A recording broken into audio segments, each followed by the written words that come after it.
ನಮಸ್ಕಾರ ಸ್ನೇಹಿತರೆ, ಕಿರಣ್ ಕ್ರಿಕೆಟ್ ಕನ್ನಡ ಚಾನೆಲ್ಗೆ ನಿಮ್ಮೆಲ್ಲರಿಗೂ ಹೃತ್ಪೂರ್ವಕ ಸ್ವಾಗತ. ಇಂದು ಕ್ರಿಕೆಟ್ ಅಭಿಮಾನಿಗಳು ಕಾತರದಿಂದ ಕಾಯುತ್ತಿರುವ ಭಾರತ ಹಾಗೂ ಇಂಗ್ಲೆಂಡ್ ನಡುವಿನ ಮೂರನೇ ಹಾಗೂ ನಿರ್ಣಾಯಕ ಏಕದಿನ ಪಂದ್ಯ ನಡೆಯಲಿದೆ. ಈಗಾಗಲೇ 5 ಪಂದ್ಯಗಳ ಈ ಸರಣಿಯಲ್ಲಿ ಎರಡೂ ತಂಡಗಳು ತಲಾ ಒಂದು ಪಂದ್ಯ ಗೆದ್ದು ಒಂದು ಸಮಬಲ ಸಾಧಿಸಿವೆ. ಹೀಗಾಗಿ ಇಂದಿನ ಪಂದ್ಯ ಎರಡೂ ತಂಡಗಳಿಗೆ ಅತ್ಯಂತ ಮಹತ್ವದ್ದಾಗಿದೆ.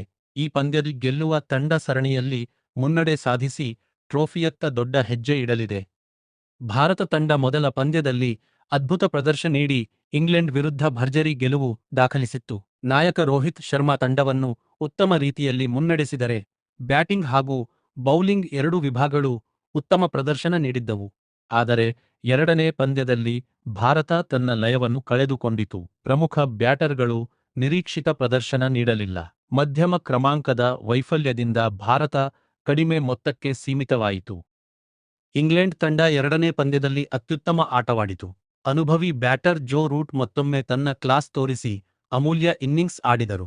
ಅವರ ಶಾಂತ ಬ್ಯಾಟಿಂಗ್ ಹಾಗೂ ಜವಾಬ್ದಾರಿಯುತ ಆಟದಿಂದ ಇಂಗ್ಲೆಂಡ್ ಗೆಲುವಿನ ಗುರಿ ತಲುಪಿತು.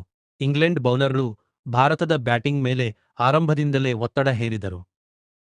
ಇಂದು ನಡೆಯಲಿರುವ ಪಂದ್ಯದಲ್ಲಿ ಭಾರತ ತಂಡ ಮತ್ತೆ ಬಲಿಷ್ಠವಾಗಿ ಕಣಕ್ಕಿಳಿಯುವ ನಿರೀಕ್ಷೆಯಿದೆ. ನಾಯಕ ರೋಹಿತ್ ಶರ್ಮಾ ಉತ್ತಮ ಆರಂಭ ನೀಡಬೇಕಿದೆ. ಶುಭ್ಮನ್ ಗಿಲ್, ವಿರಾಟ್ ಕೊಹ್ಲಿ, ಶ್ರೇಯಸ್ ಅಯ್ಯರ್ ಹಾಗೂ ಕೆಎಲ್ ರಾಹುಲ್ ಅವರ ಮೇಲೆ ದೊಡ್ಡ ಜವಾಬ್ದಾರಿಯಿದೆ. ಮಧ್ಯಮ ಕ್ರಮಾಂಕ ಉತ್ತಮವಾಗಿ ಆಡಿದರೆ ಭಾರತ ದೊಡ್ಡ ಮೊತ್ತ ಕಲೆಹಾಕುವ ಸಾಮರ್ಥ್ಯ ಹೊಂದಿದೆ. ಬೌಲಿಂಗ್ ವಿಭಾಗದಲ್ಲಿ ಜಸ್ಪ್ರೀತ್ ಬುಮ್ರಾ, ಮೊಹಮ್ಮದ್ ಸಿರಾಜ್ ಮತ್ತು ಕುಲದೀಪ್ ಯಾದವ್ ಪ್ರಮುಖ ಪಾತ್ರ ವಹಿಸಲಿದ್ದಾರೆ. ಆರಂಭದಲ್ಲೇ ಇಂಗ್ಲೆಂಡ್ನ ಪ್ರಮುಖ ಬ್ಯಾಟರ್ಗಳ ವಿಕೆಟ್ ಪಡೆದರೆ ಪಂದ್ಯ ಭಾರತ ಪರ ತಿರುಗುವ ಸಾಧ್ಯತೆ ಹೆಚ್ಚಾಗುತ್ತದೆ. ಇಂಗ್ಲೆಂಡ್ ತಂಡವು ಆತ್ಮವಿಶ್ವಾಸದಿಂದ ಕಣಕ್ಕಿಳಿಯಲಿದೆ. ಜೋ ರೂಟ್, ಬೆನ್ ಡಕೆಟ್, ಹ್ಯಾರಿ ಬ್ರೂಕ್ ಮತ್ತು ನಾಯಕ ಜೋಸ್ ಬಟ್ಲರ್ ಉತ್ತಮ ಫಾರ್ಮ್ನ ಇದ್ದಾರೆ.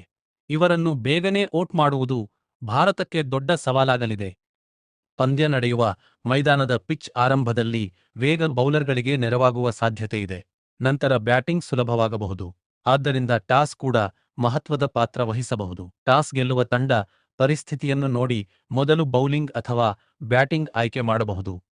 ಭಾರತದ ಅಭಿಮಾನಿಗಳು ಇಂದು ವಿರಾಟ್ ಕೊಹ್ಲಿಯಿಂದ ದೊಡ್ಡ ಇನ್ನಿಂಗ್ಸ್ ನಿರೀಕ್ಷಿಸುತ್ತಿದ್ದಾರೆ. ಅನುಭವಿಗಳಾದ ಆಟಗಾರರು ಜವಾಬ್ದಾರಿಯುತವಾಗಿ ಆಡಿದರೆ ಭಾರತಕ್ಕೆ ಗೆಲುವು ಸುಲಭವಾಗಬಹುದು. ಅದೇ ರೀತಿ ರೋಹಿತ್ ಶರ್ಮಾ ಉತ್ತಮ ಆರಂಭ ನೀಡಿದರೆ ತಂಡದ ಆತ್ಮವಿಶ್ವಾಸ ಮತ್ತಷ್ಟು ಹೆಚ್ಚುತ್ತದೆ. ಕ್ರಿಕೆಟ್ನಲ್ಲಿ ಯಾವ ಕ್ಷಣದಲ್ಲಾದರೂ ಪಂದ್ಯ ಬದಲಾಗಬಹುದು. ಒಂದು ಉತ್ತಮ ಜೊತೆಯಾಟ ಅಥವಾ ಕೆಲವು ವೇಗದ ವಿಕೆಟ್ಗಳು ಪಂದ್ಯದ ಫಲಿತಾಂಶವನ್ನೇ ಬದಲಿಸಬಹುದು. ಆದ್ದರಿಂದ ಇಂದಿನ ಪಂದ್ಯ ಕೊನೆಯ ಓವರ್ವರೆಗೆ ರೋಚಕವಾಗುವ ಸಾಧ್ಯತೆ ಇದೆ. ನಮ್ಮ ಊಹೆಯ ಪ್ರಕಾರ ಭಾರತ ತಂಡ ಸಮತೋಲನ ಹೊಂದಿರುವ ಕಾರಣ ಸ್ವಲ್ಪ ಮೇಲುಗೈ ಹೊಂದಿದೆ. ಆದರೆ ಇಂಗ್ಲೆಂಡ್ ತನ್ನ ತವರಿನ ಪರಿಸ್ಥಿತಿಯನ್ನು ಬಳಸಿಕೊಂಡರೆ ಪಂದ್ಯ ಅವರ ಕಡೆಗೂ ತಿರುಗಬಹುದು. ಹೀಗಾಗಿ ಅಭಿಮಾನಿಗಳಿಗೆ ಇಂದು ಮತ್ತೊಂದು ಹಾಗಾದರೆ ಸ್ನೇಹಿತರೆ, ನಿಮ್ಮ ಅಭಿಪ್ರಾಯವೇನು? ಇಂದಿನ ಪಂದ್ಯದಲ್ಲಿ ಭಾರತ ಗೆದ್ದು ಸರಣಿಯಲ್ಲಿ ಮುನ್ನಡೆ ಸಾಧಿಸುತ್ತದೆಯೇ ಅಥವಾ ಇಂಗ್ಲೆಂಡ್ ಮತ್ತೊಮ್ಮೆ ಮೇಲುಗೈ ಸಾಧಿಸುತ್ತದೆಯೇ? ನಿಮ್ಮ ಅಭಿಪ್ರಾಯವನ್ನು ಕಾಮೆಂಟ್ನಲ್ಲಿ ತಿಳಿಸಿ. ವಿಡಿಯೋ ಇಷ್ಟವಾದರೆ ಲೈಕ್ ಮಾಡಿ, ನಿಮ್ಮ ಸ್ನೇಹಿತರೊಂದಿಗೆ ಶೇರ್ ಮಾಡಿ ಮತ್ತು ಕಿರಣ್ ಕ್ರಿಕೆಟ್ ಕನ್ನಡ ಚಾನೆಲ್ ಅನ್ನು ಸಬ್ಸ್ಕ್ರೈಬ್ ಮಾಡಿ. ಮುಂದಿನ ಕ್ರಿಕೆಟ್ ಅಪ್ಡೇಟ್ಗಳೊಂದಿಗೆ ಮತ್ತೆ ಭೇಟಿಯಾಗೋಣ. ಧನ್ಯವಾದಗಳು.